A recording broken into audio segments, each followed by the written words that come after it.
Hello bros, and welcome to SVX0 BroFive production, and next part, the Sakura Fox Adventure.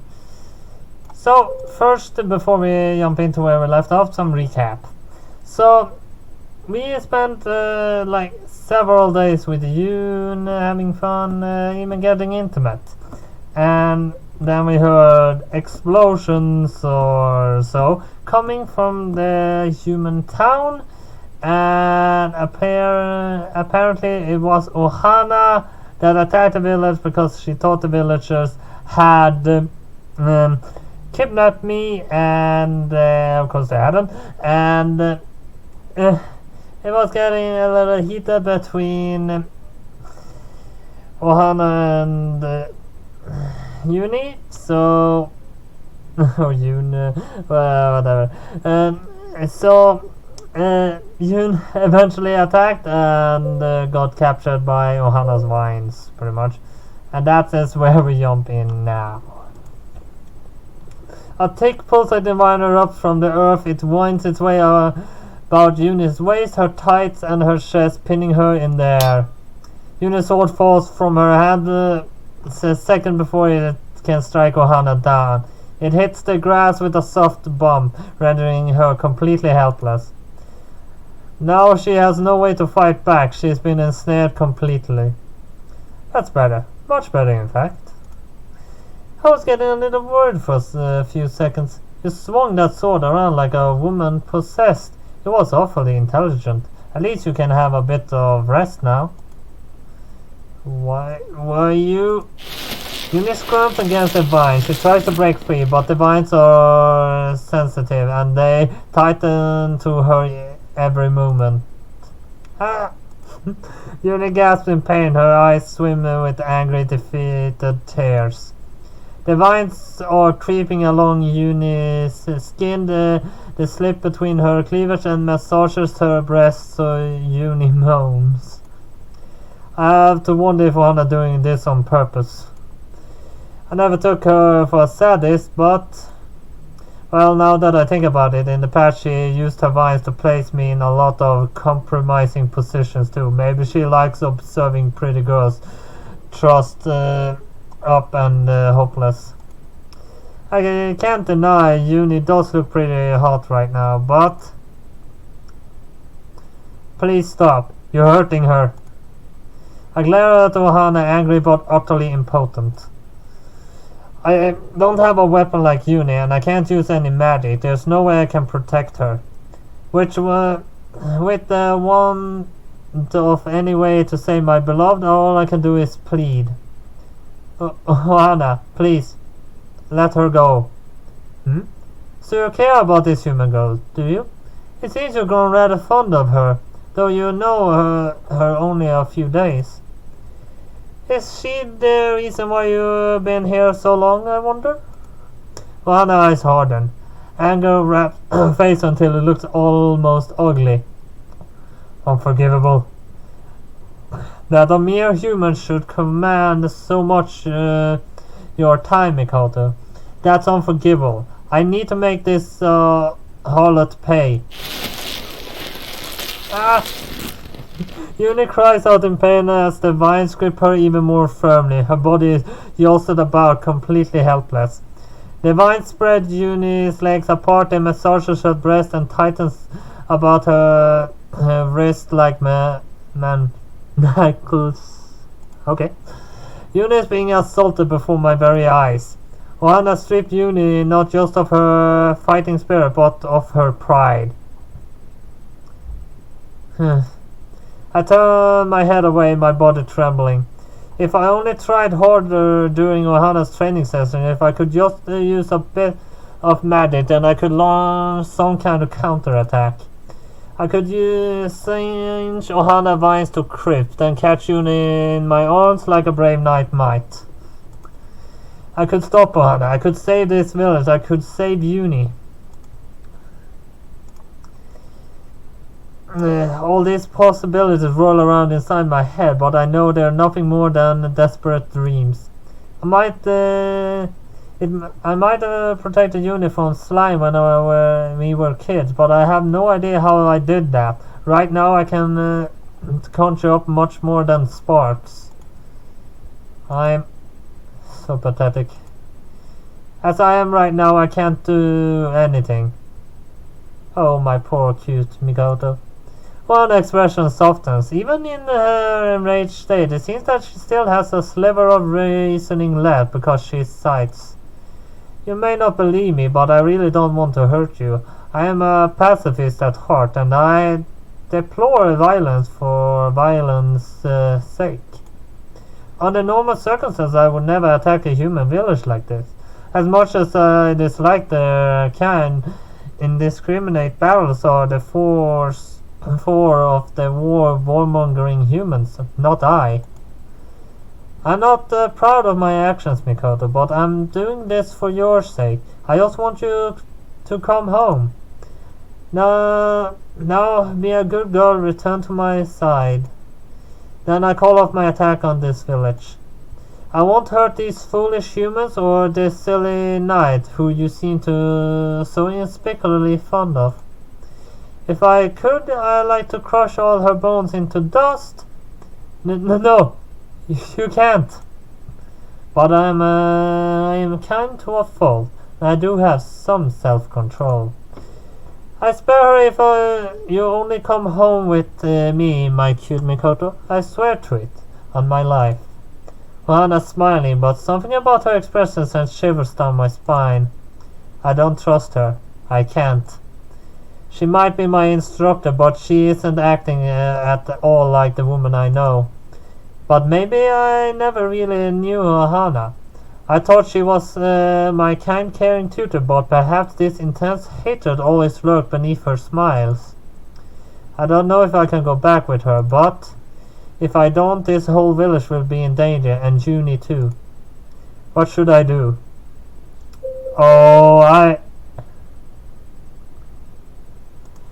I mean, I know for a fact that if we just try to use magic, we would be able to beat her. But I don't want Junie to get hurt. But I think if we refuse, it will still work.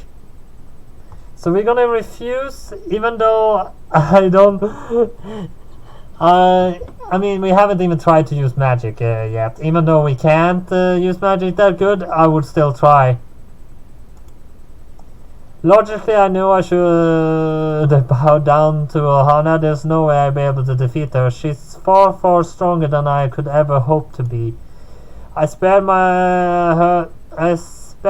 with her hundreds of times in the past, and every single one of those bouts ended without expectation in my defeat. I could never tear down Ohana's vines, no matter how hard I tried. But I can't afford to give in now. Not with Junie's welfare on the line. Yeah, it seems to go the way I want. I'm not going to let Ohana hurt her. I won't let her get away with this. I won't give in. Oh? Does that mean you wish to fight me, my cute Mikoto? No, I don't. I don't want to fight you at all. You were my tutor and I respected you. You were one of my idols even. But I can't stand and let you abuse these humans like this. It just isn't right. Oh dear. Ohana shakes her head. You've always been impulsive, Mikoto, but not even I thought you would be this foolish. I'm not bluffing, you know. If you don't come back to Yamatai with me, I will hurt this knife girl. I won't hesitate. Do you not care about her at all? I bite my lower lip and looks back at Junie. She's still suspended in the air, wrapped up in Ohana's vines. It would be easy for Ohana to crush Junie. Ohana's strong enough. I know that better than anybody, having been on the receiving end of her attacks so often. I don't want Junie to suffer, but I'll be okay, Mikoto. You need to do what's right. Don't listen to that wicked woman. Don't back down now. It's okay, Junie. Don't worry. I protected you once before from that slime, and I can do it again. I save you. I save all of the residents of Warren Village. After everything that's happened? I glare at Ohana, my eyes dripping with hatred. Do you really think I'd go back with you? You're the worst. Oh, Mikoto, your words wound me, so. Can't you see that I'm only doing this for your sake? As your tutor, I just want you to be happy. I love you. No, you don't. If you loved me, you wouldn't take such delight in causing me pain. You don't love me at all. You just want to control me. You had me wrapped around your finger your whole time. But I won't let you get the better of me now. I see. So you really do mean to fight. This is quite a burden. But I can't say it's entirely unexpected. You've always been so brash, Mikoto. That's a part of your charm. It's why I like you so much, but I can't excuse your poor behavior. I drag you back to Yamatai by your tail if I have to, and then I make you forget everything about that human girl. As if you could. I won't let you. The ground trembles beneath my feet. I know from experience that Ohana means to ensnare me in more vines, but I can't let her. I refuse. I dash away just in time. The ground beneath me, my left heel splits apart and the vine surges forth from the earth. The vine tries to coil around me, but I'm too quick. I won't let it catch me. So you learned a few tricks during your time in Warner Village, have you? That's right. Uni trained me while I was here. She helped me hone my reflex and I'm stronger than I was before, thanks to her. And you won't be able to best me. What a bold claim. Ohana idly toys with a strand of her pink hair. She looks most bored, like a mother waiting for her young child to finish with a temper tantrum. The thing is, I think Ohana always sounds calm, even when she's angry or whatever. That's why I always read it like that. Just so everybody knows. You forget, Mikoto, I was your tutor ever since you were a little girl. You fought together numerous times. Nobody knows your power better than I do. Or your limitations. You might have learned one or two new tricks, but the days you spent with this human girl can't compare to the years you spent with me. Take this. More vines split the earth around me. I'm able to dodge them, but a vine catches my cheek, drawing blood. It stings. I gasp and almost lose my footing. Here. A vine emerges directly behind me and tangles about my legs, tripping me. I fall over backwards. My head hits the ground and a burst of pain cleaves my skull in half. It hurts. I lie there, winded, but I know I can't afford to remain inert. If I don't start moving, more vines will wrap around me and then it'd be the end. I pull myself upright and claw at the vines at my bare hands. It's thick and I can tear it apart with brute force. I'm not strong enough. If I only could use magic, but I've always been terrible with spells. All I can create are embers. I'm 25 years old, but I only have one tail. As a kitsune, I'm a disappointment. Damn it. Anger tears bead in my eyes. I hack the vines around my ankle, but to little avail. I can't get free, and now even more vines are splitting the earth around me. Soon they surround me in a circle, preventing escape from any direction. I'm trapped. Have fun trying to break out of this cage, my cute Mikoto. For all you talk, you're nothing but a naughty little fox cub. It's a pity, really. On the sides, I can see her beyond the cage of vines that holds me, or at least a sliver of her. Ohana's hair dances in the wind. Her expression is archly amused, as though she knew this would always happen. She never had any faith in me. She knows better than anybody how weak I am. You used to be strong when you were younger. You were something of a child's prodigy, as one might imagine from Himiko's daughter. Everybody expected great things from you, but you had to go and make friends with a human. Huh? You mean, you know that I met Juni as a kid? Of course I knew. As your tutor, it's my job to know everything. I followed you into the woods that day, all those years ago. I saw you meet that human girl with blonde hair, who by looks remarkably like this knight I have in my clutches. I should have killed that human girl the moment I laid eyes on her, but I don't like needless bloodshed. I told myself such cruelty was unnecessary.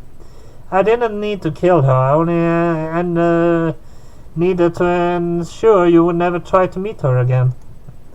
And that you would have no memory of your encounter with her.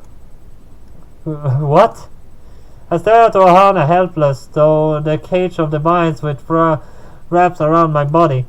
I already know where this story is going. My mind has made that logical leap to the only possible conclusion. Yeah, I thought that. That Ohana erased those memories, and that's why we never met her again as a kid. That's was my conclusion from the time I heard the story. But I don't want to believe it. Ohana, you didn't. You're not the one who ensnared my memories, are you?